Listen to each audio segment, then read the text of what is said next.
Good evening and welcome to tonight's Board of Zoning Appeals for March the 11th, 2026. If you would, please call the roll.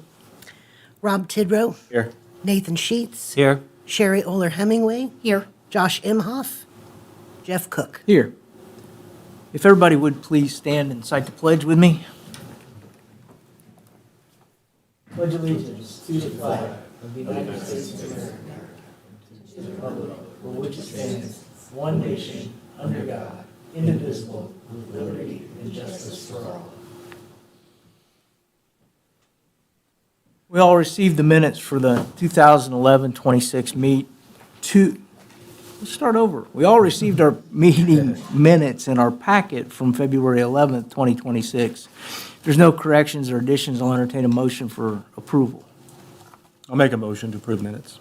Second. A motion is second to approve the minutes from February 11th, 2026. All in favor, say aye. Aye. You have proof of publication? Yes, thank you. This notice was published in advance. It states the time, date, place, and the items on the agenda for the hearings. I would ask the board to make a motion to accept the proof of publication. I'll make a motion. Second. A motion and a second to approve the proof of publication. All in favor, say aye. Aye. New business, BZA 1-2026, petition to trademark construction, Gordon Moore agent. Come up to the podium, state your name and address for the record, and tell us about your project. Gordon Moore with Beals Moore and Associates, 122 South 8th Street, representing Trademark Construction. They are the current owner of this property that we're trying to get the variance on. It's lots 1, 2, 172, and 173 in Richard's addition to the city of Richmond. I think this is an 1800s addition. It's been there a long, long time. A lot of it to the south has never been developed, but along this area it was. According to the historical aerials, the two north lots, I don't think there's been building on that there for about 40 years, and then the two south lots, a building was removed, it looks like about 2016. So following approval, we will combine the four lots into one new tract that will contain just a little under an acre, 0.977 acres. And we are proposing construction of 12 new living units. There will be 4 single bedrooms and 8 two-bedroom units. There will be carports in front of each building. Parking will exceed the city minimum parking requirements. All utilities are available. There's water, sanitary, and South 23rd Street, storm sewer up at the intersection of South L and South 23rd Street, and gas and electric are available as well. We will have to have a small detention basin because of the amount of hard surface that we're going to put on this lot versus what has been there, which has been grass for a number of years. Where that detention basin is going to be exactly located, I'm uncertain at this point until we do a topographical survey. It'll only have water standing in it during periods of heavy rainfall, then it'll drain out to the storm sewers in the northeast quarter of the property. Again, until we do the topographical survey, I won't be able to tell you exactly the location or the size. And due to the detention basin, what you're seeing in front of you, what I handed out to you is an architectural rendering of what the site will look like upon completion, which did not include the detention basin. We may have to lose 1 or 2 of the units. It's uncertain yet where that basin will be and exactly how much building room we'll have left after we put the basin in. Around the perimeter of the track on the west and south side will be an earthen berm with trees and shrubs planted on the top of the berm. This will serve as a buffer and also assure that no surface water will leave the track, no additional water following construction. All grading, what we're going to do is grade everything into the interior of the track itself, and probably with underground piping, we'll take it to the detention area located up in the northeast corner. The new driveway be wide enough for 3 lanes, 1 entrance, and a right and left turn lane. There will be no traffic going on to North 30 or South L Street. The only entrance is on South 23rd Street. We've seen and heard some concerns regarding increase in taxes and utilities. This is a privately funded project by trademark. There is no government funds involved in this project at all. There will not be any increase in taxes or utilities. Staff's going to provide you with a report saying all city departments have been notified and they've come back with no concerns over the project. But just to extend on that a little bit, I know most of you are aware that we have to submit all of our drawings, all of our plans to the Richmond Sanitary District, and Elijah Wells will approve the sanitary sewers, he'll approve the stormwater. The engineering department will have to approve the site plan. Planning department will have to approve all the setbacks, and no building permits will be issued until all those requirements are met. Everything in your UDO gives you the power to make sure this is done in compliance with the regulations. So if you have any questions, that was very quick, but I'll be happy to answer them. Any questions to Mr. Moore? Thank you. Oh, I've got a couple. Oh, I'm sure. So, is there adequate fire service, fire hydrant close by there, Gordon? Or Well, will there's it- adequate, the main itself is out here in 23rd Street. So this will go to your fire department. If they require that we have another fire hydrant near this location, then that's what we'll have to do. We'll have to set one there. So I think it's what, you and I both know, 500 feet maximum Yeah, that separation in between the two fire hydrants. So if there's not one at that particular location and the fire department determines that it's required, then our developer will have to build one. So on. excuse me, your rendering shows a sidewalk going south on South 23rd, is that correct? Plan to extend it down to the south property line, yes. I don't have any other questions. I might add, in addition to your question, the right-of-way through here on South 23rd Street is really kind of strange. There's 30 foot on the east side of the section line and 40 foot on the west side of the section line, giving you a 70-foot right-of-way for South 23rd Street, when typically almost all of our roads in the city of Richmond is 50 foot wide. How that ever got that way, I don't know, but the original subdivision plat back in the 1800s reserved 40 feet off of the west side of the section. So that's where, what you see there, that's the right-of-way line itself. Okay? Thank you. Thank you. With that, we'll open public hearing for BZA 1-2026. If you wish to speak in favor or opposition, please come to the podium, state your name and address for the record, and make your case.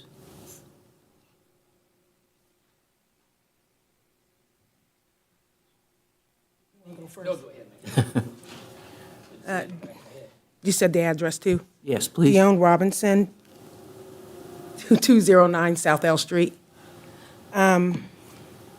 First, I'd like to ask, on the 23rd side, is that part of South Richmond? Is that incorporated? Because I thought that was unincorporated. I thought it belonged to the county. Am I wrong there? I don't think so.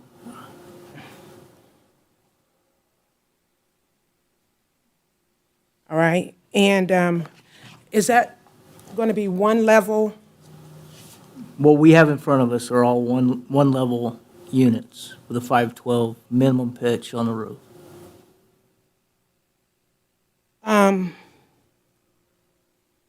I heard him saying, is it going to be subsidized? No, it's not. Mr. Moore made the comment that this was all private-funded money with no government or tax money. Well, okay, you still had in. Not subsidized. Are there going to be allowed pets?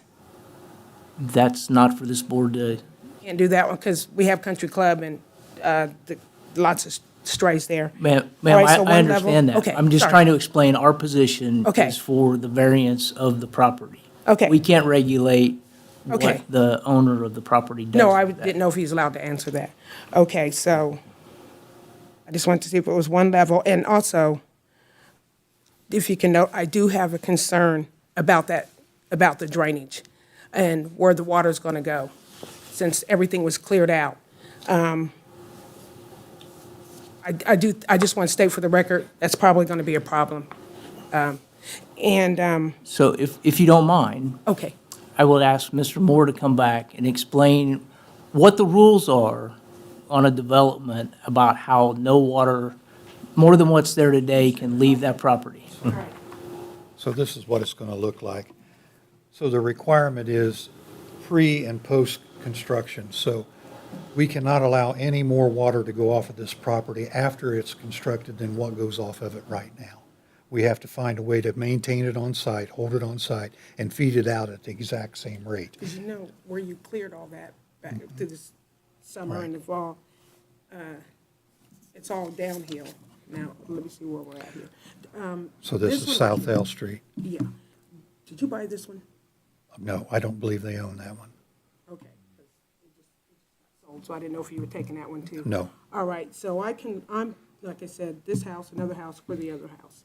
Okay. And I can look out, where it was all cleared, and you can just see where that water, I told my sister, it's gonna flood. What's going to happen is, again, we're going to put a berm around this side and around this side, and all that water is going to be forced into the middle here. We'll collect it, and we're going to discharge it up here into the storm sewer.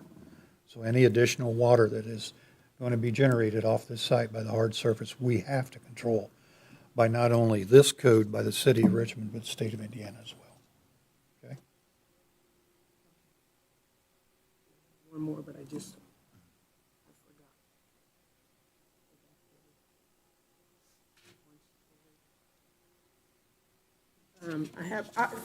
I can't remember what I was gonna ask, so I'll just, is that all right if I sit? That's Yeah.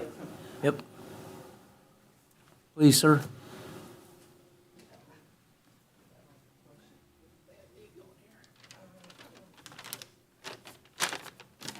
Hello, my name's Steve Markley.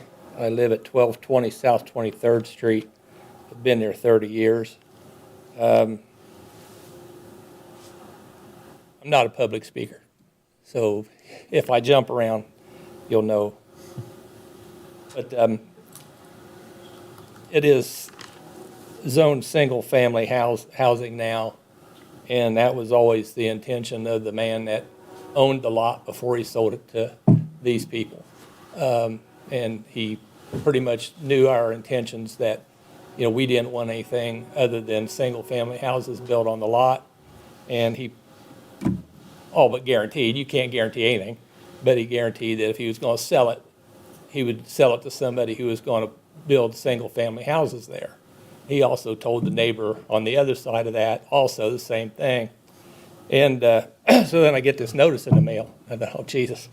So I'm in opposition to it because we'd like to see it still be single families and not a commercial type of deal to where rents are being taken in and people are moving in and out and different things like that.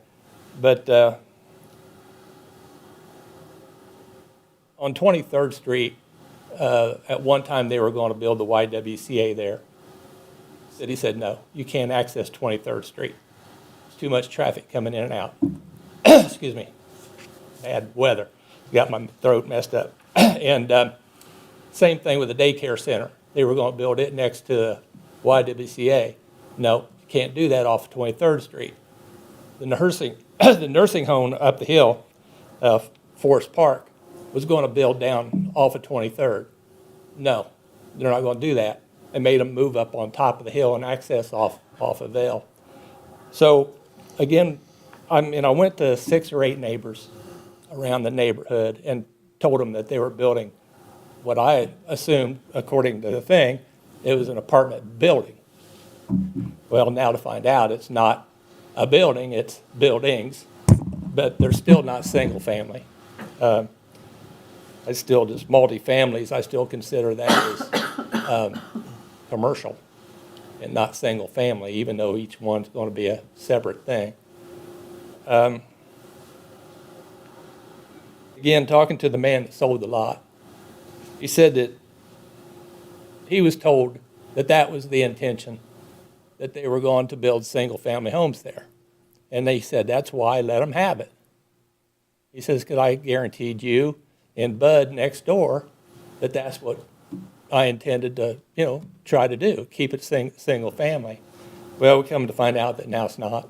So it's not, it's not something that we really are interested in seeing. But if it was assisted living, like a unit and two garages, how they butt them next to each other, the assisted living, maybe not so much, I would mind, but just multiple families in and out all the time and coming in off of 23rd Street, just don't think it's a good idea for the neighborhood. I mean, we got, Genesis across the street, I don't know, 150, 170 units over there already. You got Southview Mays Manor just down the street on L Street, more apartments. You got Bethlehem Community Housing there on L Street, multiple people in a building. Richmond used to be known, it used to be known as the Rose City. People was, oh wow, that sounds pretty. Sounds pretty nice. And then that went away. So we never use that anymore. Nobody talks about the Rose City. But the Tourism Bureau, they talk about the Antique Alley. Richmond starts the Antique Alley. Well, it sounds pretty cozy and quaint. But South 23rd and L Street is now known as Apartment Alley, because we got all these multiple unit housing and stuff all built up and through there, and we're not doing the single family housing stuff. So now we're looking at Apartment Alley is the neighborhood, what people are calling it. Just maybe this is going to be nicer than Country Club, which is what I forget what it's called now. I forget what they call it. Genesis. Genesis. But we know what people are in there. We know who pays and who doesn't have to pay to live. These may be nicer. I'm not saying that they're not. From what I see, they do look like they're going to be nicer. But it's still not single-family housing. The guys that cleaned that lot off were these guys. I walked over multiple times to watch them do their job. They did a great job. I mean, the lot looks better than it's ever looked in 30 years I've lived there. As a matter of fact, you come down L Street or up 23rd, you can actually see my house. A lot of people said, damn, where'd that house come from? Because it was always hidden behind a bunch of junk and bushes and trees and stuff. Even myself, I come down L Street and I go, wow, I can see my house. I just got it painted in October. I'm thinking, it really kind of looks nice back there. So when I was told it was an apartment building, I was really against that, because I thought, well, that's just blocking my view now, because I could never even see the other neighbor on L. I couldn't even see his house because of all the debris, the house, and not the house, but the trees and the bushes. So they've cleaned it up. But according to those guys that cleaned that, they were told that the intentions of what was going to be built there was what these guys have built on Garwood. Those single-family houses down from, the Italian restaurant, if you're familiar with those units. The villas. I wasn't really going to be in opposition to that at all. They're single-family houses. It might be bang, bang, bang, bang next to each other, but they would be private, I think they're privately owned. You'd own it and stuff, where this is still, I consider this commercial. I think that's pretty much all I can say. I would just like to see it still residential. And if they want to go from what they're proposing to what they've already built on Garwood, well, then I don't have a problem with that. They can do some single-family houses. I think that would be a better look, to me anyway, and the people that I talked to in the eight properties that I went to over the last few days and talked to them about what was going to be built. And so I appreciate you listening to me, and what will be. Thank you. Thank you. Is there anybody else wishing to speak?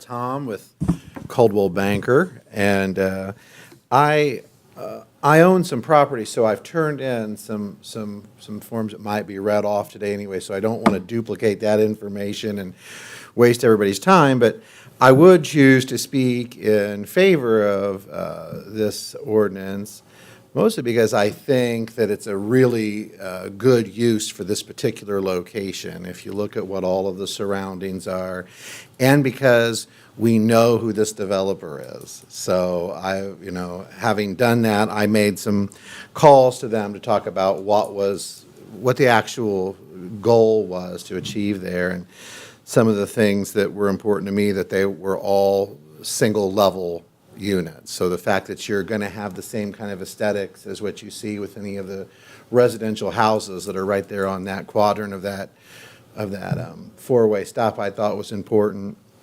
And then I looked at the breakup of those 4 lots, and pretty much those 4 lots would either stay the way they sit, or something different's going to have to happen with them, because they aren't even large enough individually, those lots, to go back and put a single-family house on under the current zoning situation. So it's kind of why it's probably been stagnated, I think, for so long.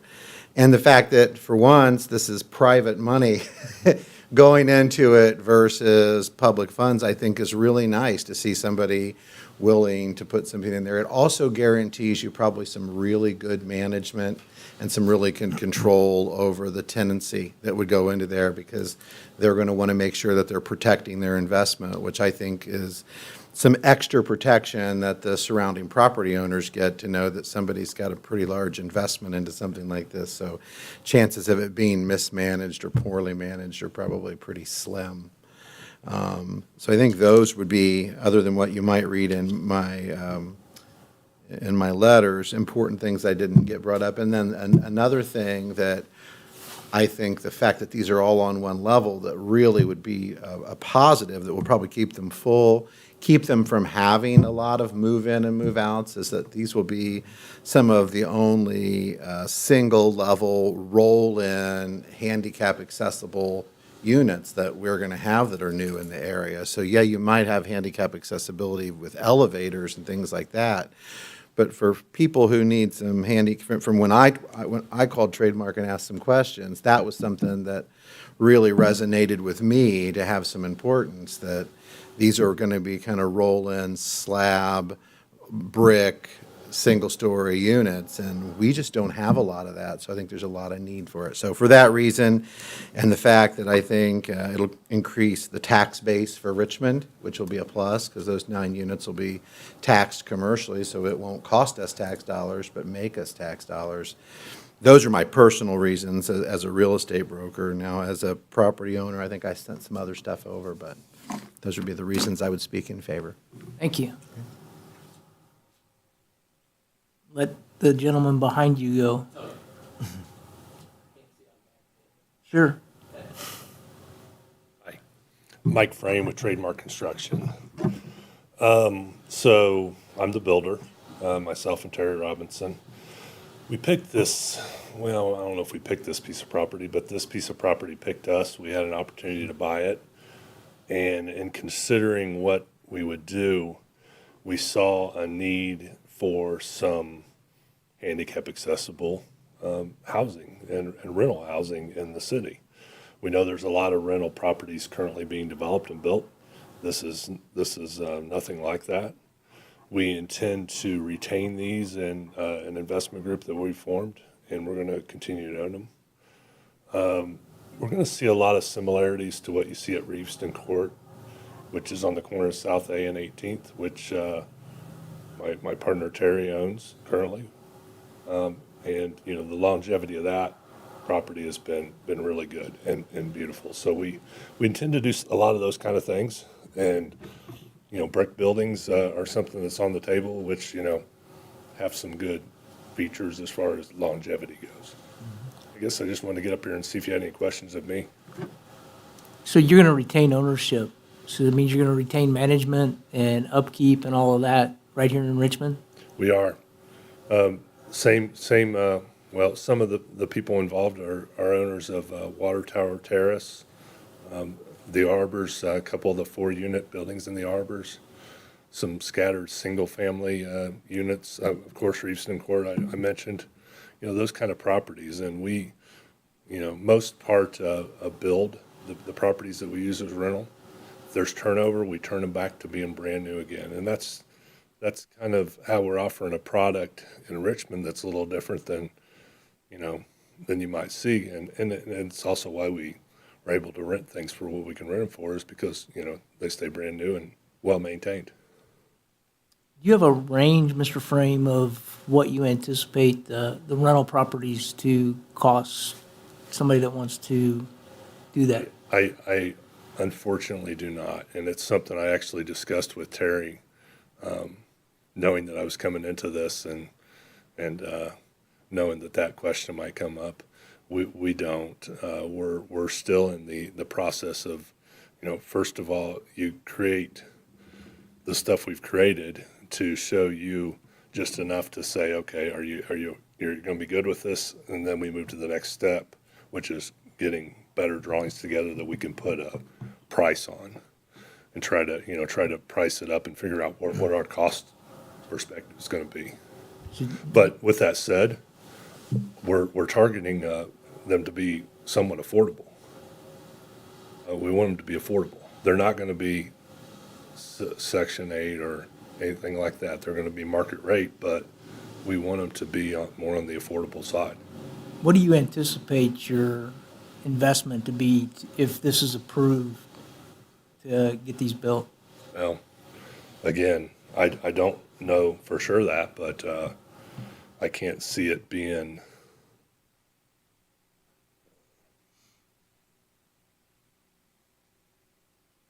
it's going to be, if it doesn't tip 2 million, it's going to be just shy of it.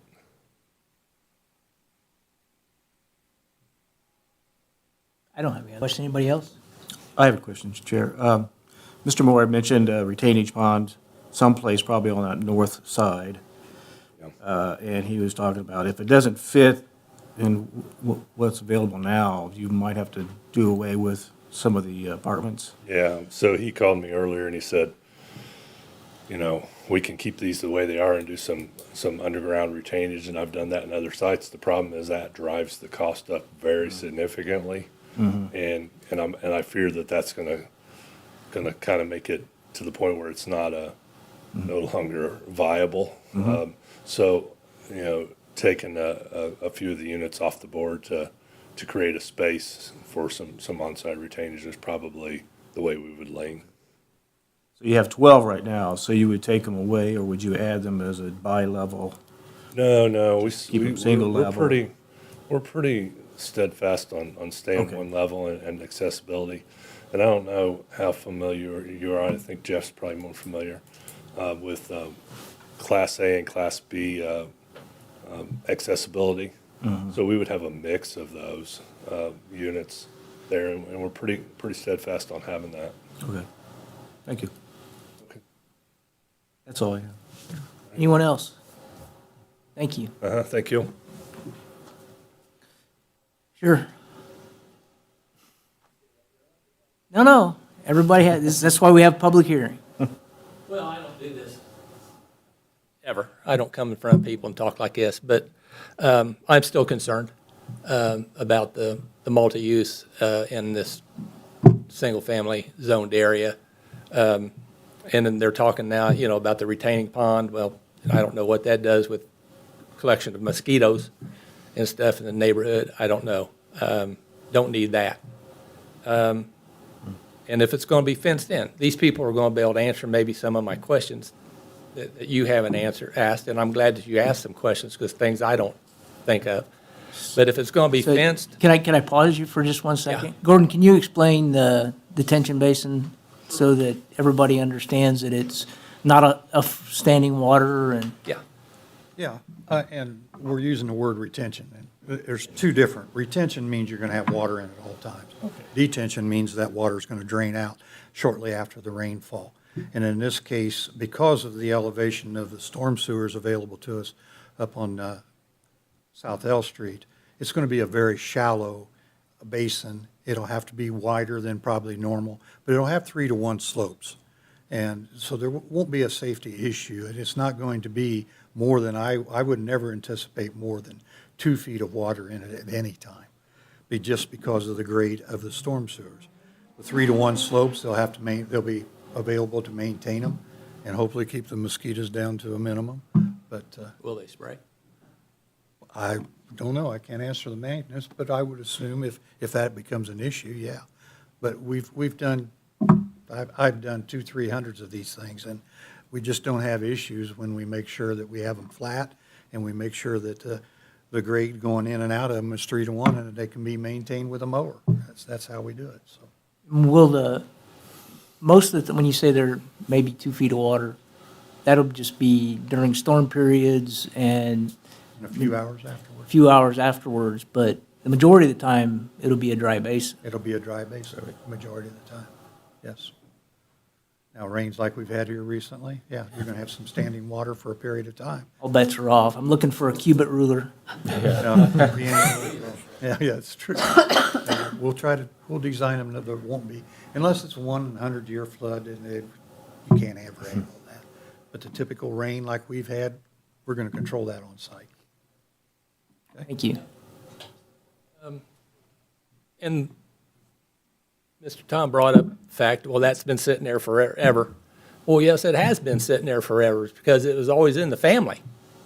It was a single-family house that was on it, nothing else, and the family's always kept it. Brother and sister then owned it. They were just going to keep it, and whoever was going to live the longest, I think, was going to get it, and that's what happened. And then the gentleman that sold it to him, he had all intentions of building a single-family house there. And with the cost of everything that's being built and everything, he just couldn't afford it. And with the incomes that Richmond has as far as jobs, he wasn't making enough money to continue on. But I think Tom said something about there isn't enough room there for single-family houses. Well, that's BS. I mean, anything can be rezoned. That's what we're doing now. So for him to say that those lots, all those lots couldn't hold more than one house or two houses or even three, I don't think is right. I don't think it's truthful, to be honest, because look at what's going in there. You know, if they can fit all that in there, they could still keep it single family and put 3 or 4.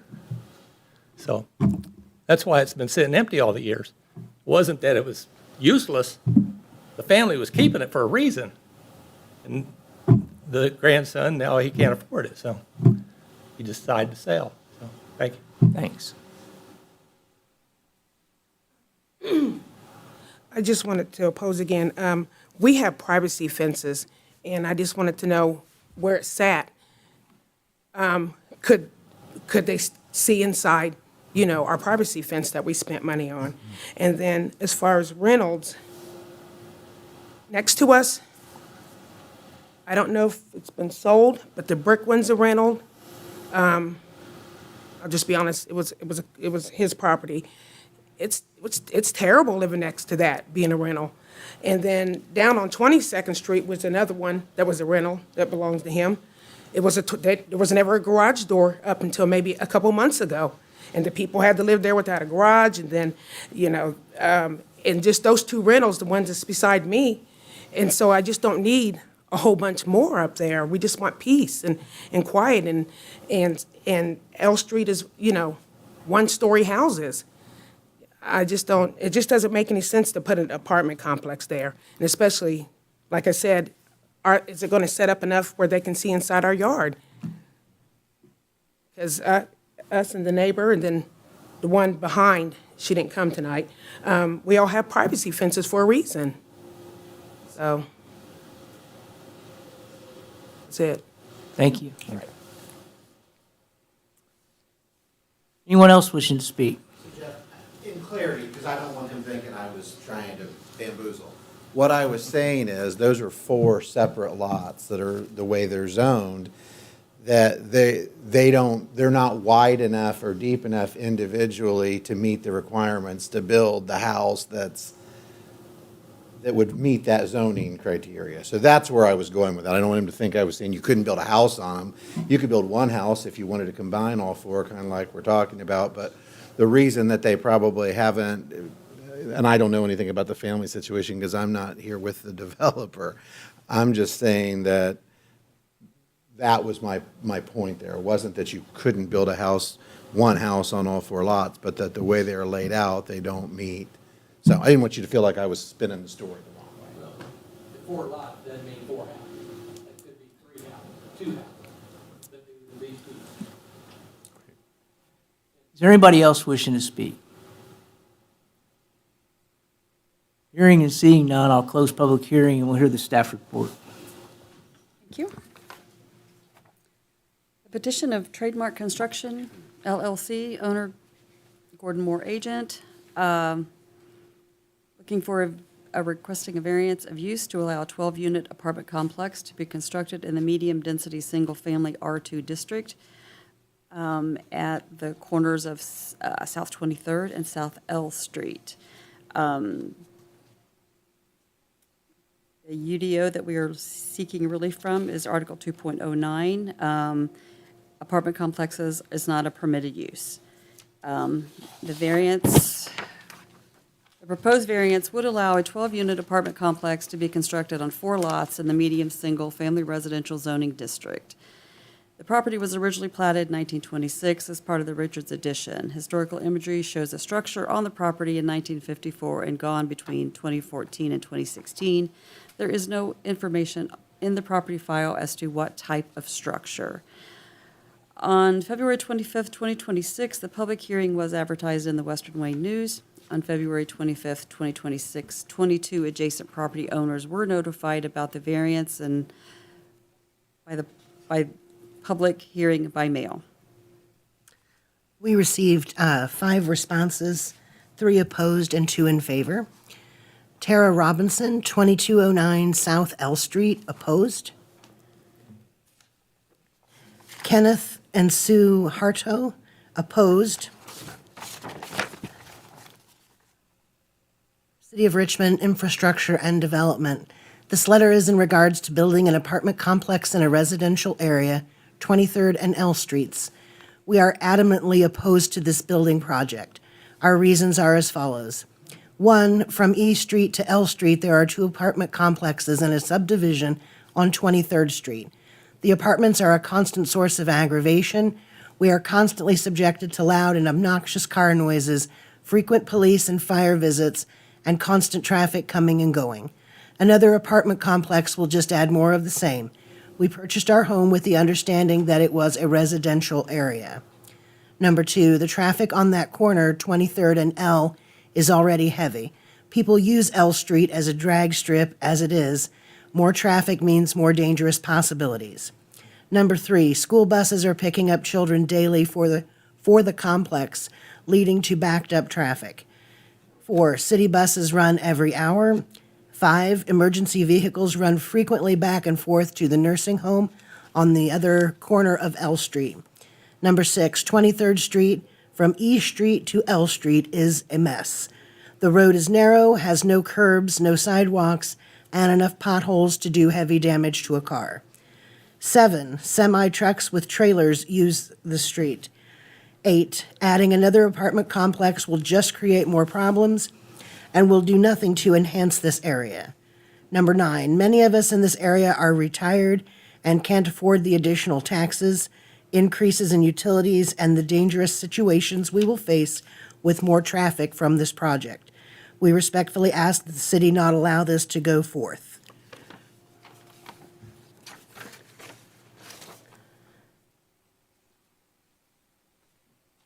Rebecca McClure, 1211 South 22nd Street. My name is Rebecca McClure, and I live at 1211 South 22nd Street, Richmond, and I am writing to formally object to the planning application of lots 1 and 2 Richards Addition overlooking my backyard. The loss of my privacy, specifically how new windows on the units that would look directly into my private windows and rear garden overshadowing and loss of scenery The proposed two-story buildings is out of character for the one-story homes and surroundings.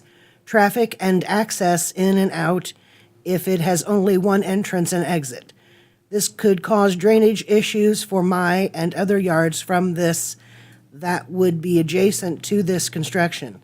I also read on this application that said many of the homes in the Richards addition are vacant or rentals. This is not true.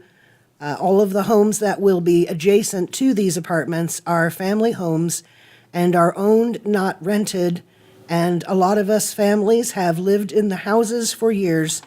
I have myself have been here for 31 years, and I own this property as well as others. I also read on the application, said these houses were built in the 1920s and 1930s. This, once again, not true. My house was built in 1953, and the one on one side of me was built in 1951, and the other side was built in 2006. So please take in consideration my objection to these apartments being built in this area. We already have Genesis Apartments on the other corner lot on 23rd and L Street. Thank you.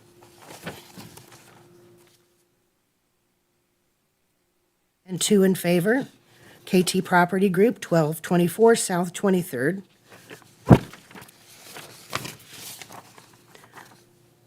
To the Richmond Board of Zoning Appeals, on behalf of KT Property Group, owner of two properties located in close proximity to the proposed development site at 23rd Street and L Street, we would like to express our support for petition BZA 1-2026, submitted by Trademark Construction, requesting a variance to construct a new apartment complex at that location. Based on our familiarity with the area and our ownership of nearby properties, we believe the proposed development represents a logical and beneficial use of this particular parcel. The surrounding neighborhood already includes a blend of residential housing, apartment communities, medical facilities, and other commercial uses, making this type of project consistent with the existing character of the area. After reviewing the concept and speaking with representatives from Trademark Construction, it appears that this will be a well-designed private investment made with private funds directly into the Richmond community. Of particular importance is the plan for single-story apartment units designed with full handicap accessibility.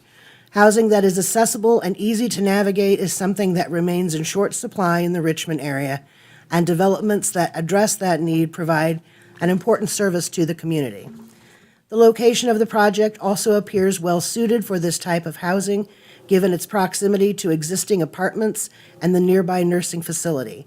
The addition of new, quality-built, single-level units in this area has the potential to strengthen the neighborhoods and contribute positively to the surrounding property values.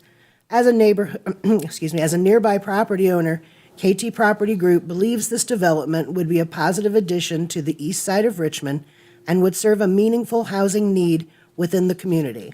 For these reasons, we respectfully support petition BZA 1-2026 and encourage the board to approve the requested variance. Molly Nicholson, KT Property Group. From Kyle Tom, 2201 South L Street. To the Richmond Board of Zoning Appeals, I am writing in support of petition BZA 1-2026, submitted by Trademark Construction, requesting a variance to construct an apartment complex at the corner of 23rd Street and L Street in Richmond.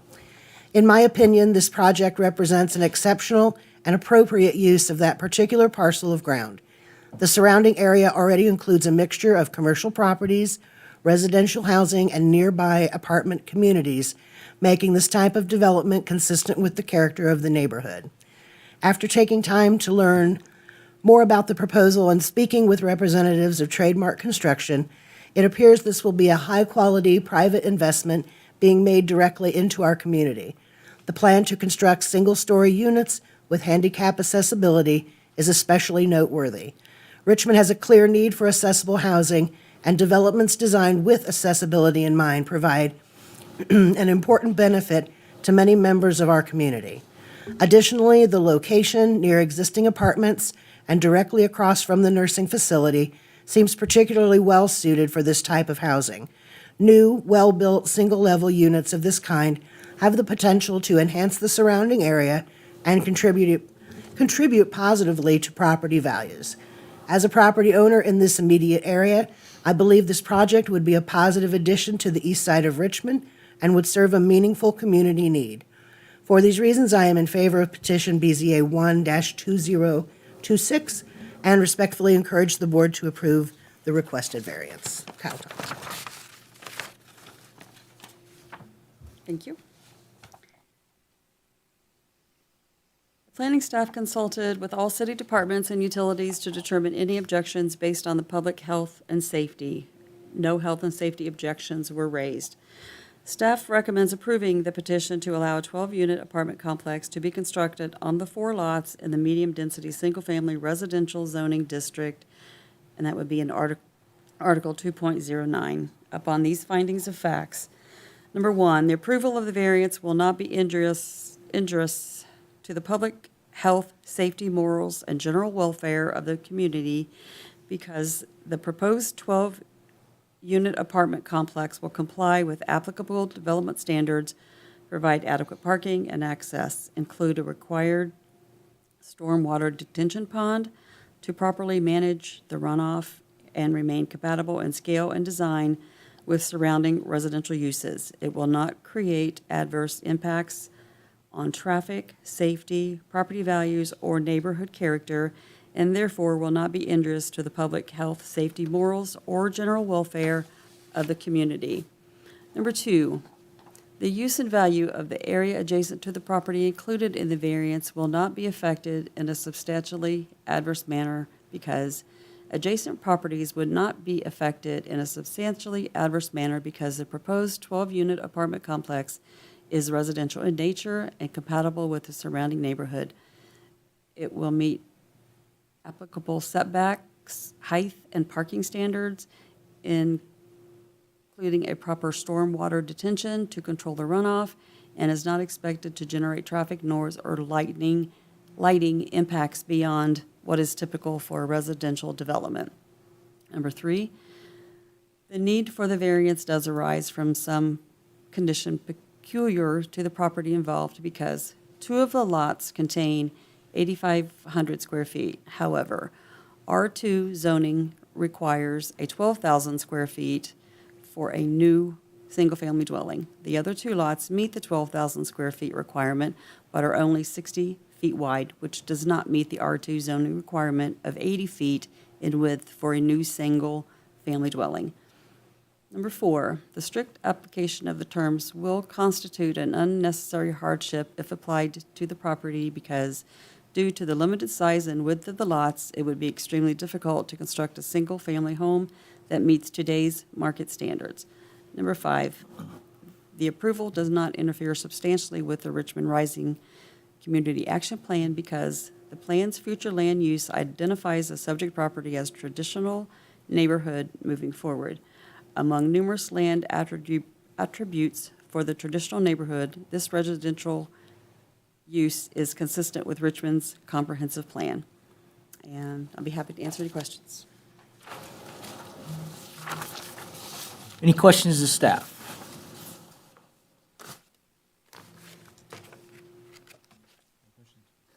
I do have a request to Mr. Frame. Would it be acceptable to add a written commitment to put a privacy fence on the west and south elevations separating your property from the neighbors? Yes.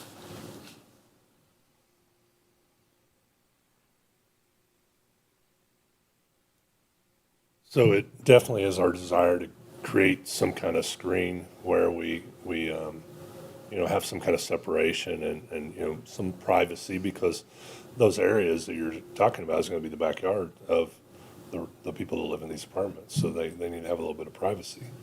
A lot of times we've done that with some more like landscape and hardscape than fences. Find that a little more attractive. So sometimes we'll do some mounding with maybe some like pine trees and a mix of different tree lines there. Would you find that or a fence to be acceptable? I would. Rest of the board? We, you know, I'm not opposed to a fence and Nate, and, you know, by that, but, you know, sometimes there's more attractive ways to do it. Absolutely. So you would make a We written would commitment commit to hardscape, landscape, or a Yeah. privacy Create fence? some kind of a privacy. Privacy buffer, let's call it a privacy buffer. We would certainly commit to that. It would be our benefit as well as the neighbors' benefits. Thank you. And I want to add, and I plan to talk to a couple of these people. We want to be good neighbors to them. And I'm going to share my contact information. And if you guys have any kind of questions along the way, we really do want to be good neighbors and fit in there well. Thank you. Any other questions to staff? If, Mr. Chair, how would you word that then for the written commitment? So, landscape, hardscape, create a landscape, hardscape, landscape buffer zone, privacy buffer zone, privacy, on the west? west and south elevations. South, okay. Thank you.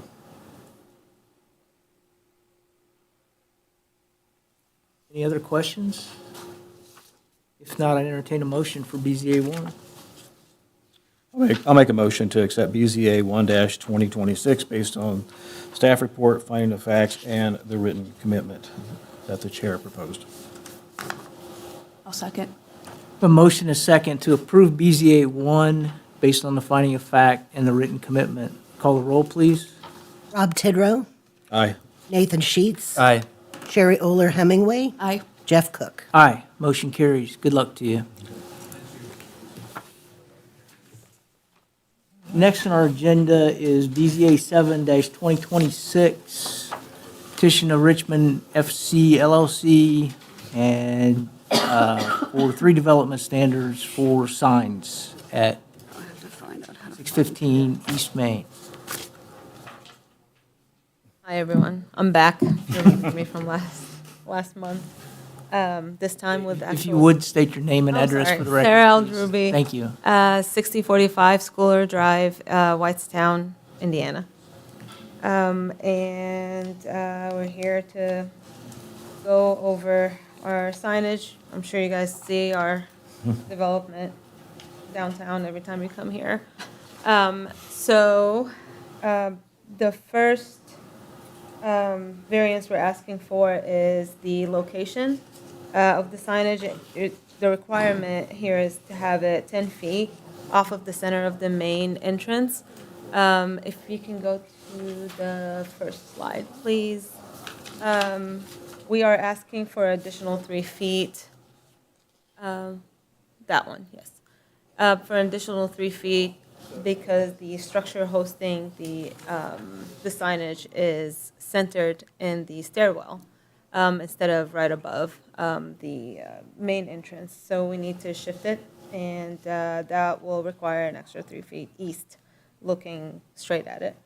And also, another reason is we want it to be centered there for lighting purposes, so we'll have less light over adjacent units. The second variance is it the height or area? I stacked them in order based on, so height, I think. Yes, we received the shop, back to the one you had, sorry. We received shop drawings late last month to ask us, the one in the middle, second one, to add cables for the awning below the signage. As you see, the cabling in the section there, that's going to require us to push the sign up by 3 feet. So your maximum height requirement is 14 feet. We're asking for 3 more. That gives us 13 feet, 17 total for the bottom of our signage. And the last one is the area, which we cannot exceed 20 square feet. We are asking for 48, 75 square feet. And as you see, when you look at it, against the building, it does not look that off because of how tall the building is, and it is a stacked signage. So it's going to take up a lot more space, but not proportionally. It feels like it fits more. So that's what we're asking for. I would opine that it is a very attractive-looking sign. It's very nicely done. Good job. Yeah, I like that. Any questions to the petitioner? Thank you. Not at this point. With that, we'll open public hearing for anybody wishing to speak in favor or opposition. Seeing none, we'll close public hearing. Here's staff report. Petition of Richmond FC LLC owner, Robert Watson agent. He couldn't make it, so Sarah came back, requesting a variance of development standards to allow a projecting sign to be placed 13 feet from the center of the main entrance, a sign area of 48.75 square feet, and allow a sign height of 17 feet above the ground in the central business zoning district. The UDO article that we are seeking relief from, 5.78, 3B, projecting signs shall be permitted with a maximum of 20 square feet of signage and should be located within 10 feet of the center of the primary entrance and height above ground 14 feet maximum. The proposed variance would allow a projecting sign to be placed 13 feet from the primary entrance and allow the 48.75 square feet of signage in the central business district, as well as the height. The property was previously granted variance of the development standards related to signage, fencing, and outdoor displays, and another couple variances related to the merging of the properties and allowing the dwelling units on the first floor. On February 25th, 2026, the public hearing was advertised in the Western Wayne News. February 25th, 2026, 39 adjacent property owners were notified about the variance and public hearing by mail. We received 4 responses, all in favor. Mike Gaddis, President, CEO of Wayne Bank, in favor, 500 South A Street. Wayne County Foundation, 33 South 7th Street, in favor. Rebecca Gilliam, 33 South 7th Street, in favor. Phillips Drugs, Pete Selesky, 631 East Main Street, in favor. The planning staff consulted with all city departments and utilities to determine any objections based on the public health safety. No health and safety objections were raised. Staff recommends approving the petition to place the sign 13 feet from the primary entrance to allow the increased signage area to 48.75 square feet and for the sign to be placed 17 feet above the ground in a central business district upon these findings of facts. Number 1, the approval of the variance will not be injurious to the public health, safety, morals, and general welfare of the community because mounting the sign 3 feet east of the primary entrance will provide a more secure connection to the building frame and improve its visual alignment. This proposed placement will meet the building's wayfinding needs while minimizing disruption to the tenants. Number 2, the use and the value of the area adjacent to the property included in the variance will not be affected in a substantially adverse manner because the proposed projecting sign is compatible with existing commercial character of the Central Business District in Richmond, Indiana. The sign is building mounted, oriented toward the public right-of-way, and will not create traffic hazards, obstruct visibility, or negatively impact neighboring properties. Number 3, the strict application of the terms of the ordinance will result in practical difficulties in the use of the property because the building cannot structurally support a sign placed closer to the facade. Furthermore, reducing the size of the sign would compromise its aesthetics and proportions. Moving the sign closer would also cause light to spill into neighboring units. For these reasons, a sign of 48.75 square feet, positioned 13 feet from the entrance, is necessary. Placing the sign 17 feet above the ground is required to ensure functional and compatible signage for the site. We do have one written commitment. The projecting sign must be approved by the Board of Works prior to receiving a permit from Infrastructure and Development. And I'll be happy to answer any questions. Questions to staff? Hearing none, we'll entertain a motion for BZA 7. I'll make a motion to approve BZA 7-2026 based on the staff report, finding of facts, and one written commitment. I'll second. We have a motion and a second to approve BZA 7-2026 based on the finding of fact and the written commitment. Call the roll, please.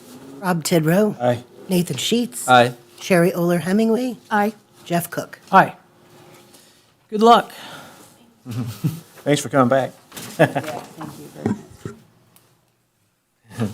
The filing deadline for next month's April 18th meeting was today.